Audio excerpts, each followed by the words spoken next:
Animals on the farm.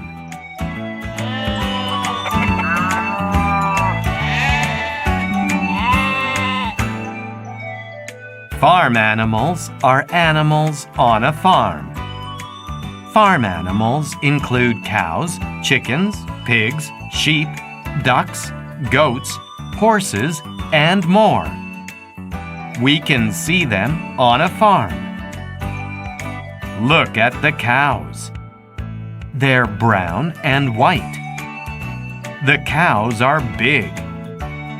They have long tails. They're eating grass.